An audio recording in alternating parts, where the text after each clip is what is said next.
CGP Angkatan 9 dari SMP Negeri 1 Sanggalangi.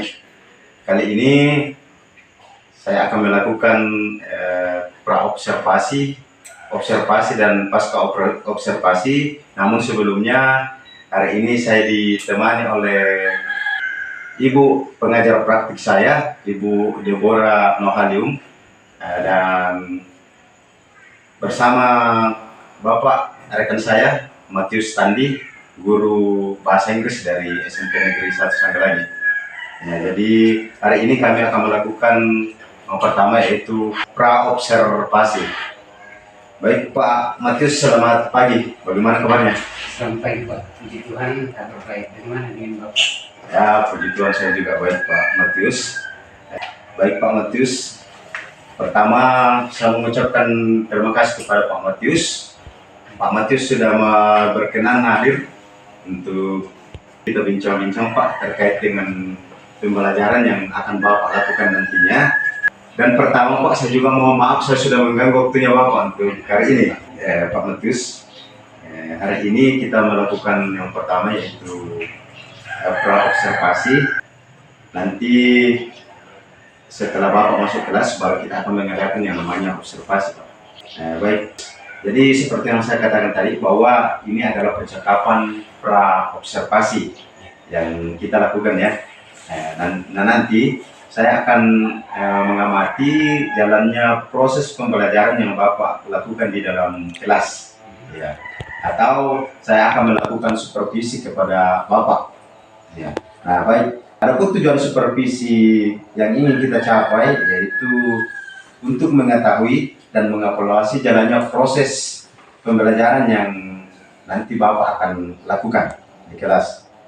Hari ini kita melakukan percakapan pra-observasi sebagai persiapan awal sebelum nanti Bapak melakukan kegiatan pembelajaran di dalam kelas agar lebih siap dan lebih percaya diri ya, sehingga nantinya Bapak dapat memberikan pelajaran yang terbaik atau maksimal kepada murid yang Bapak akan ajar. Ada beberapa pertanyaan yang akan saya ajukan kepada Pak Matius. Boleh ya Pak? Iya, silakan Pak. Oke, baik Pak Matius. Yang pertama yang ingin saya tanyakan kepada Pak Matius, apa tujuan pembelajaran yang Pak Matius ingin capai dalam proses pembelajaran nanti? Ya, baik Pak. Tujuan pembelajaran yang ingin saya capai nantinya, seperti yang tertulis dalam perangkat ajar yang saya telah buat, ada 3 Pak. Yeah. Yang pertama, peserta didik mampu menemukan kata sifat yang tepat terkait dengan perbandingan sifat orang, benda, dan juga binatang. Yang kedua, peserta didik mampu merubah kata sifat menjadi bentuk komparatif dan superlatif. Dan yang ketiga, peserta didik dapat membandingkan jumlah dan juga sifat benda atau binatang.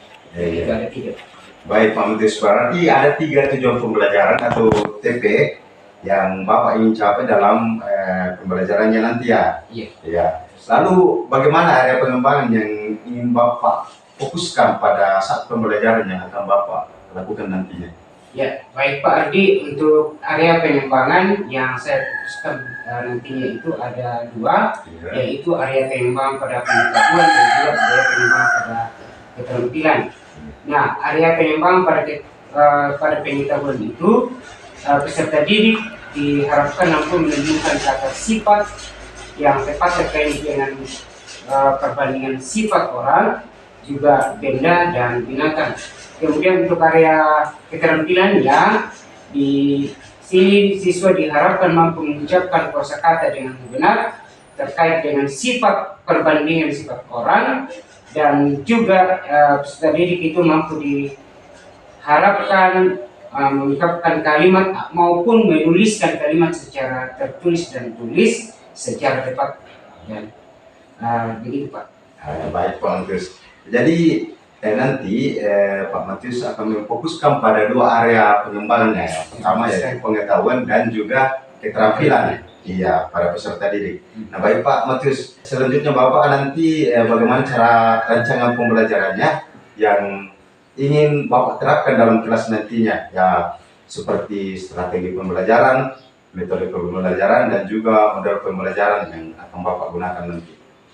Oke, baik Pak. Untuk strategi yang saya akan gunakan nantinya adalah pembelajaran berdiferensiasi berdasarkan kesiapan belajar peserta didik yang diintegrasikan dengan pembelajaran KSE atau pembelajaran sosial emosional. Dan juga saya akan melakukan pembagian kelompok sesuai dengan minat belajar peserta didik. Sedangkan untuk model pembelajarannya nanti yang saya akan lakukan adalah cooperative learning. Sementara untuk metode yang saya terapkan nanti adalah diskusi kelompok, tanya jawab, dan juga penugasan. Seperti itu Pak. Iya, baik Pak. Jadi strategi yang akan digunakan nanti adalah pembelajaran berdiferensiasi yang diintegrasikan dengan KSD ya Pak. Iya. Sementara metodenya nanti adalah cooperative learning. Iya. Dan model pembelajarannya adalah diskusi kelompok. Luar biasa sekali nih Pak Matius. Nah, sehubungan dengan itu, kira-kira media atau alat pembelajaran apa yang Bapak ingin gunakan dalam proses pembelajaran nantinya? Media pembelajaran yang saya akan gunakan nantinya Pak. Jadi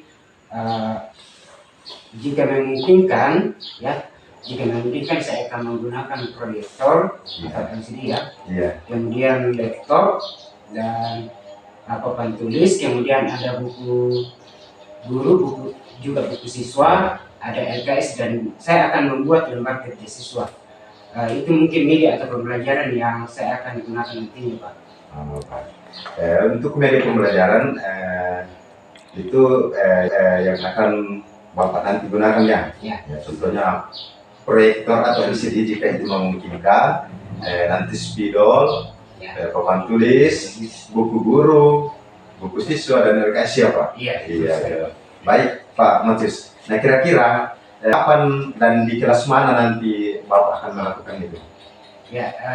Saya akan melakukannya di hari Kamis jam 3 di kelas 8B.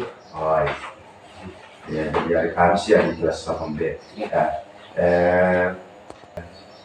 Nanti hari Kamis saya akan datang untuk melihat proses pembelajaran yang akan Bapak lakukan di kelas ya, khususnya di kelas 8B nanti ya. Saya akan melakukan supervisi di kelas 8B, di mana Bapak akan mengajar. Kemudian nanti saya akan melihat dan mencatat hal-hal apa yang terjadi dalam kelas selama Bapak melakukan pembelajaran itu. Nah, setelah itu tidak akan ada yang namanya pasca observasi Pak. Jadi nanti kita akan berbincang-bincang lagi setelah saya melakukan observasi di kelas 8B di hari Kamis nanti. Baik, Pak Matius. Nah, kira-kira setelah percakapan ini apa yang Pak Matius dapatkan dari percakapan kita ini Pak? Pak, dari percakapan kita hari ini yang saya dapatkan itu, saya mendapatkan gambaran tentang bagaimana saya nantinya mempersiapkan diri dan juga mempersiapkan media-media pembelajaran yang saya akan gunakan agar proses pembelajaran yang nantinya itu bisa berjalan dengan maksimal. Seperti itu Pak. Nah, baik Pak Matius. Jadi terima kasih atas waktu dan kesempatannya Pak Matius mau kita bincang-bincang hari ini. Dan saya mohon maaf Pak Matius, saya sudah menyita waktunya Pak Matius selama 15 menit ini di hari ini dalam percakapan praobservasi. Dan Pak Matius, sampai ketemu hari Kamis ya. Semoga proses pembelajaran yang akan Pak Matius lakukan hari Kamis itu boleh berjalan dengan lancar Pak Matius. Amin ya. Jadi terima kasih Pak Matius. Oke, sama-sama Pak.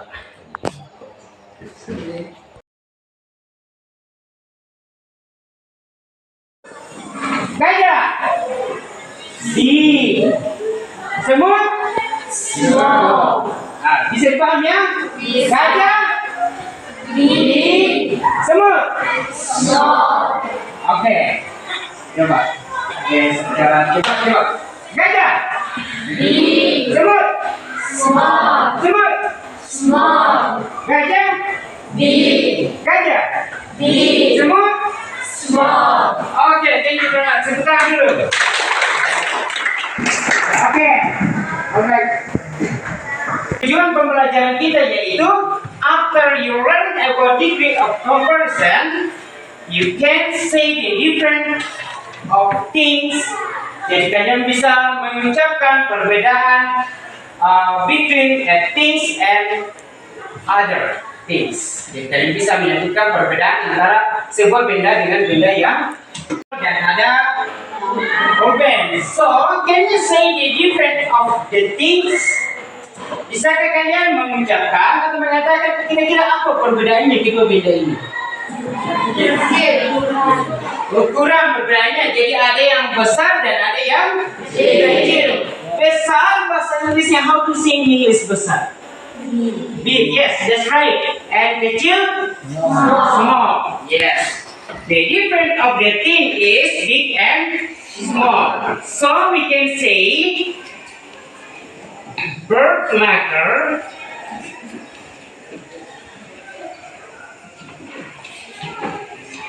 is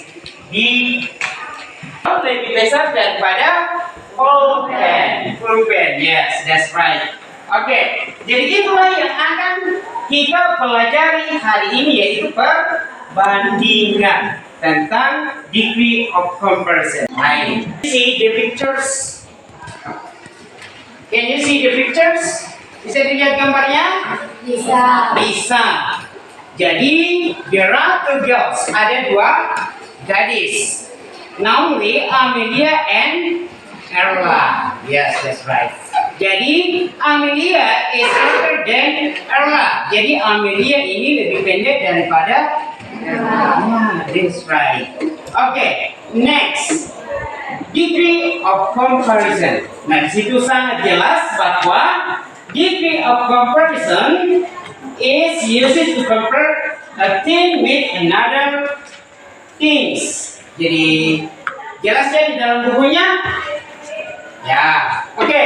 Kemudian there are three kinds of degree of comparison. Jadi ada 3 bagian dari degree of comparison. Ya, ada 3 bagian. The first is about equal comparison. Ya, equal comparison, and the second is comparative degree. Oke, sekarang kita bahas tentang yang pertama adalah apa yang pertama? Equal. Ya, itu bisa juga disebut dengan positive degree. Perhatikan ya, saya kasih contoh dulu, nanti saya kasih kemudian. Nah, positive degree. Positive degree ini yaitu polanya S adjective. Adjective R noun. S. Seperti itu. Jadi positive degree itu digunakan untuk benda yang sama ukurannya atau membandingkan compare two people, namely short or tall. Misalnya tingginya sama-sama tinggi, artinya sama-sama tidak ada yang lebih tinggi maupun lebih pendek, sama ya. For example, siapa yang sama tingginya di sini?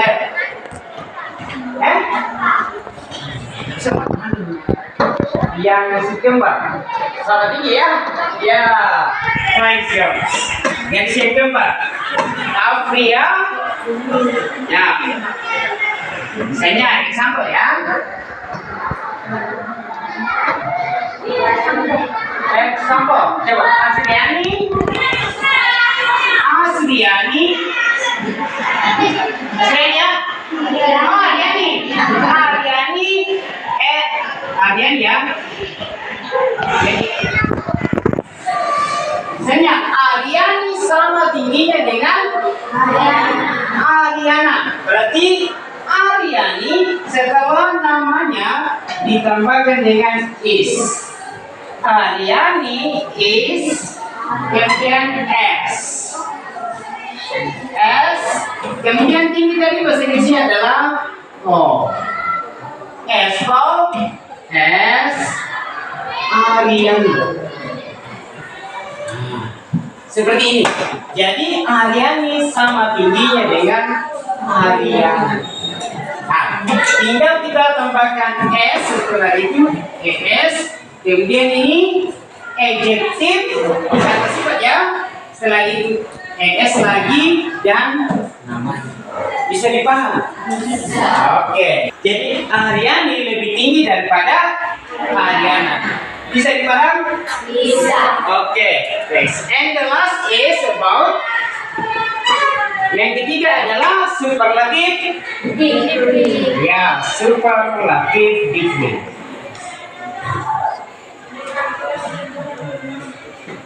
Oke, superlatif degree ini adalah tingkatan paling.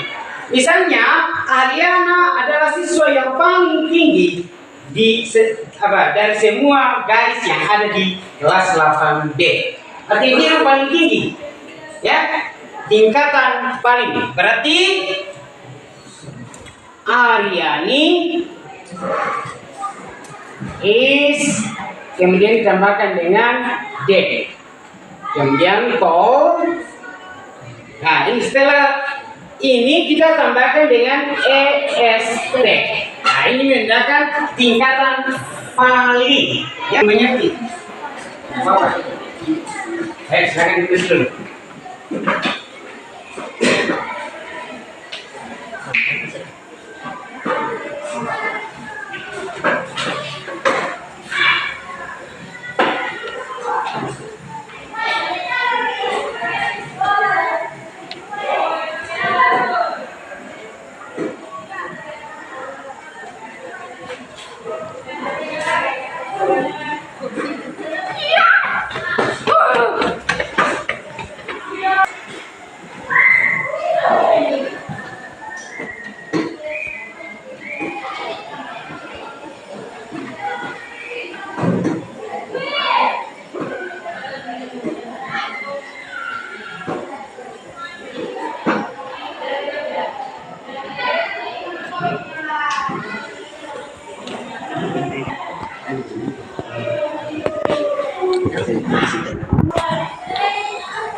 Oke, finish.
Degree of comparison, masih ada pertanyaan?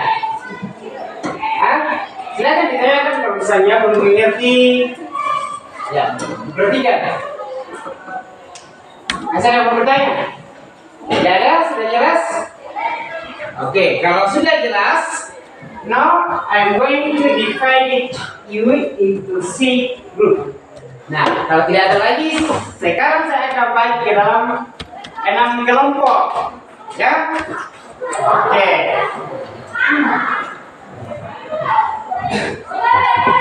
Jadi kalau saya berkelompok ya, nomor 1, 2, nanti kita tempatkan lagi temannya, 3, 4, kemudian 5, sebagai. Ini 6. Jadi coba ini bergabung ke kelompok 1. Mana kelompok 1 tadi? Ya, satu di sana. Maju sini. Kelompok 2 di sini. Bergabung sebelah sini. 3 orang bergabung sama sini. Tadi ini di sini. Sana. Kelompok 3 mana kelompok 3 tadi? Kelompok 3. Ya, kelompok 3 ini.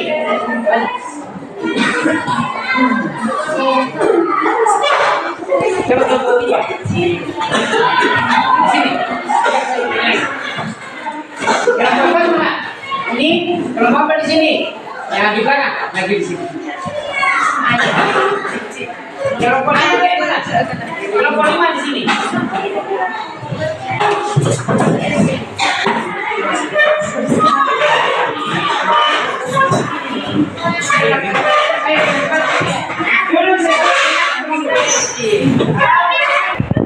Coba dengarkan, jadi tulis namanya di situ. Di sini ada nama. Kalian tulis di sini. Kemudian number 1, coba diperhatikan nomor 1. Choose the right adjective in the brackets to make the correct degree of comparison. Jadi sini kalian akan memilih kata adjective. Ada kira-kira yang termasuk kata sifat di dalam. Kalian garis bawahi seperti yang contoh yang ada di sini. Ya, tinggal kalian garis bawahi. Disebut di tugas yang bagian pertama. Jadi kalian tinggal garis bawah seperti contoh yang ada di sini. Bisa ya?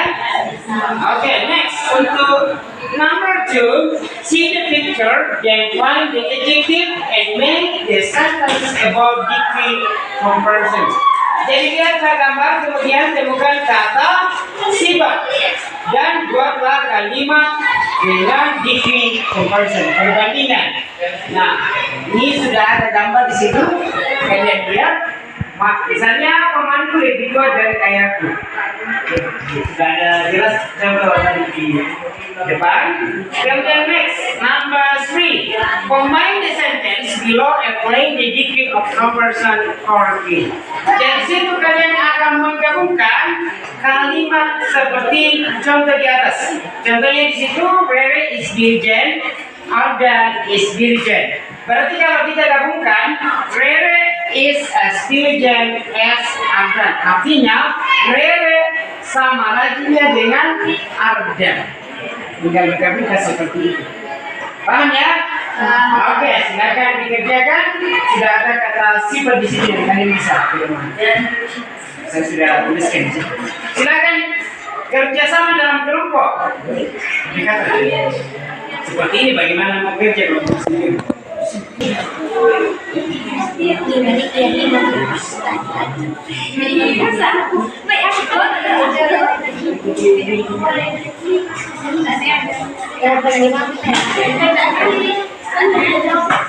Ayo diskusikan. Yang kerja sendiri ya.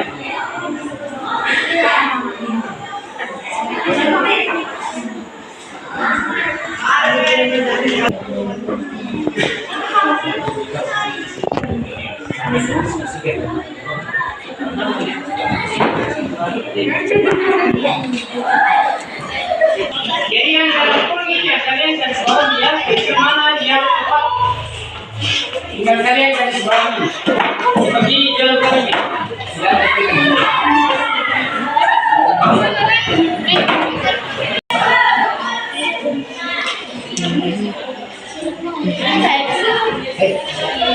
Sudah ada. Maksudnya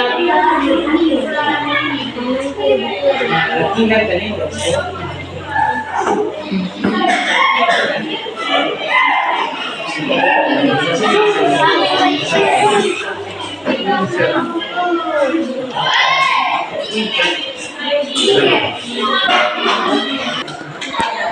Kan kalau ditambah F-nya di belakangnya tadi itu kan dikatakan lebih. Kalau ditambahkan XT berarti angin, ya kan? Itu saya kuncinya di dalam.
Kalau di B baru ditambahkan R.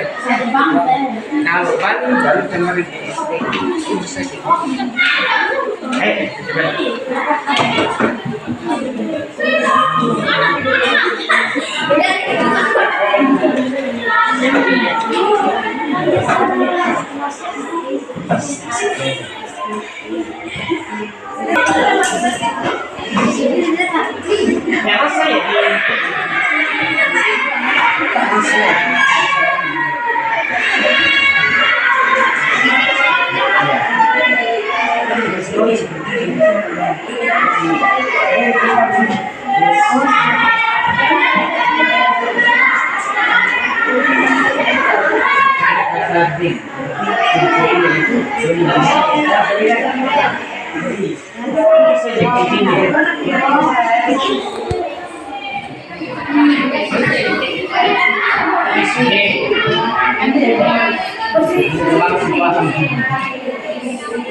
Nyala ya.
Membacakan hasil diskusinya. Jadi nanti di depannya saja supaya nah, jadi kita mulai hari ini kelompok satu. Kelompok satu sudah. Oke, kelompok satu. Kelompok satu silakan. Yang kelompok yang lain silakan didengarkan ya, tenang. Dengarkan kembali. Ayo. Alma is as related as my sister. Elena is younger than me.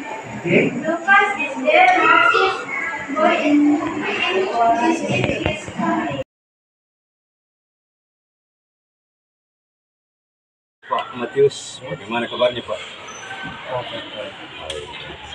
Tuhan ya, ya Pak Matius, terima kasih sudah melakukan proses pembelajaran tadi dan sudah berkenan saya observasi di kelasnya. Sangat luar biasa Pak Matius. Kemudian kita pada tahap ini kita lanjut pada tahap pasca observasi. Setelah minggu kemarin kita sudah melakukan pra-observasi, kita sudah melakukan observasi dan pada tahap terakhir ini kita melakukan namanya pasca observasi. Ya, nah dalam tahapan ini Pak Matius masih sama dengan tahapan pra-observasi kemarin. Saya tetap akan mengajukan pertanyaan-pertanyaan kepada Bapak. Apa ya Pak? Ya. Baik Pak. Hari ini pertama bahwa saya mengatakan Bapak luar biasa dalam mengajar. Mungkin Bapak boleh menceritakan kembali area pengembangan yang Bapak ingin fokuskan selama pembelajaran yang Bapak sudah lakukan di kelas tadi. Iya Pak. Jadi untuk area pengembangan yang saya telah lakukan di kelas tadi, dimana saya fokus pada pengetahuan dan keterampilan dan pengembangan juga itu akan untuk didalami. Untuk area pengetahuannya siswa dapat menemukan kata-kata sifat yang digunakan. Kemudian untuk sementara untuk area keterampilan siswa dapat tahapan-tahapan yang saya mengikuti langkah-langkah yang saya tuliskan di dalam kelompok. Jadi Pak Matius fokusnya pada area pengembangan dan pengetahuan dan juga melibatkan efektif ya di dalamnya, begitu Pak. Ya, jadi baik, menurut Bapak sejauh mana area pengembangan Bapak yang Bapak fokuskan itu berhasil dilakukan di kelas tadi? Ya, kalau menurut saya sekian pribadi ya Pak. Iya, ya.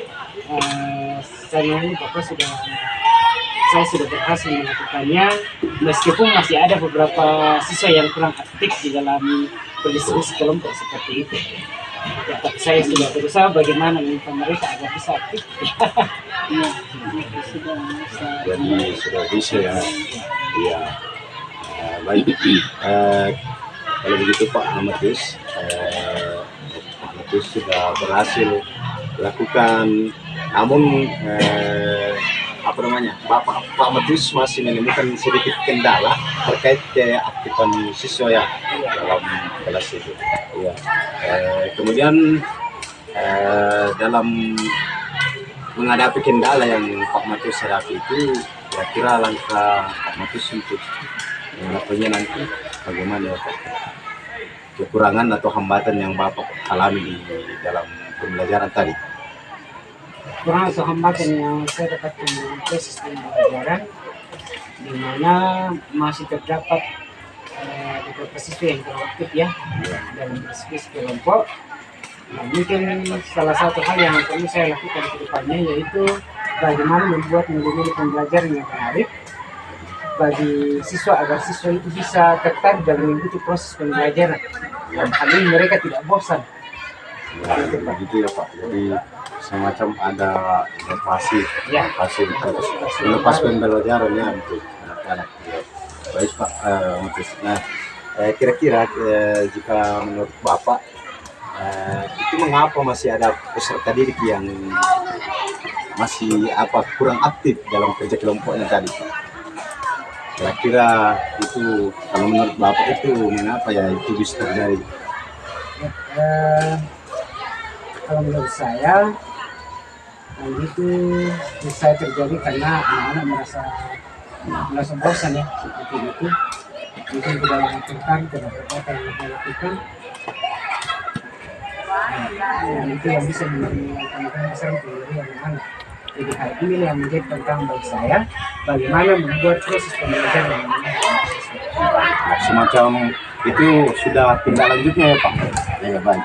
Jadi karena itu sudah termasuk dalam rencana tindak lanjut yang akan Pak Matius lakukan ke depannya, yaitu menciptakan pembelajaran yang menarik atau media pembelajaran yang menarik untuk siswa. Nah, baik itu dari segi karena kita mau menyangkut tentang berdiferensiasi, baik itu dari segi kinestetik, visual dan auditor ya. Kinestetik ya, gaya belajarnya itu nanti akan Bapak tetap kembangkan sesuai dengan gaya belajar murid ya, maksudnya begitu Pak. Ya baik Pak. Nah kira-kira kapan Bapak itu akan melakukannya Pak? Ya, karena kebetulan materi tentang Pak Produktif yang mungkin belum selesai Pak. Ini adalah pertemuan pertama di materi tersebut. Jadi saya akan melakukannya di pertemuan berikut, tepatnya di hari Senin minggu depan. Baik Pak Matius, terima kasih atas jawaban-jawaban yang Bapak sudah berikan kepada saya. Saya doakan Pak Matius pertemuan berikutnya, proses pembelajaran yang akan Pak Matius lakukan itu dapat berjalan dengan lancar. Saya tunggu perkembangannya Pak Matius setelah rencana Bapak melakukan ini. Ya, jadi saya tunggu laporan dari Pak Matius bagaimana perkembangan yang Bapak akan terapkan. Semoga sehat selalu Pak Matius ya. Ya baik Pak Andi, terima kasih. Iya terima kasih Pak Matius. Mungkin Ibu bisa ada masukan atau? Ya terima kasih. Terima kasih, saya kasih apresiasi yang sangat besar kepada Pak Matius, juga Pak Hardi yang telah meluangkan waktu untuk melakukan proses pembelajaran, juga Pak Hardi berlatih sebagai observer atau supervisor mempraktikkan apa yang telah dipelajari selama ini, khususnya program guru penggerak, dan ya, semuanya sudah bisa berlangsung dengan baik. Tinggal ditingkatkan mengenai penggunaan medianya, mungkin lebih ditingkatkan itu kreativitas siswanya juga, kemudian lebih memotivasi siswa yang masih ada yang kurang aktif, itu yang perlu dan terus dikembangkan. Saya lihat suasana positif di dalam kelas sudah bagus, terus ditingkatkan itu suasana positif sama dengan aktifnya. Jadi sudah tercover 3 ranah yang Bapak kembangkan sesuai dengan rencana, bahwa mau mengembangkan pengetahuannya atau kognitifnya, keterampilannya atau psikomotornya, dan afektifnya atau sikap atau rasa menerima, saling menerima, ada kolaborasi, ada kerjasama supaya melahirkan profil pelajar Pancasila. Itu tujuan kita sebenarnya, menghadirkan profil pelajar Pancasila dalam kehidupan siswa. Jadi sudah nampakkan itu lebih ditingkatkan ke depan, bukan hanya kelas 8B tadi, semua kelas, dan silakan berkolaborasi dengan teman-teman yang lain, diimbaskan apa yang sudah baik. Oke, terima kasih Pak Matius, terima kasih Pak Hardi sudah bisa mendampingi Pak Matius, membimbing dia dalam penyusunan berdiferensiasi juga, mengimplementasikan budaya positif di dalam kelas.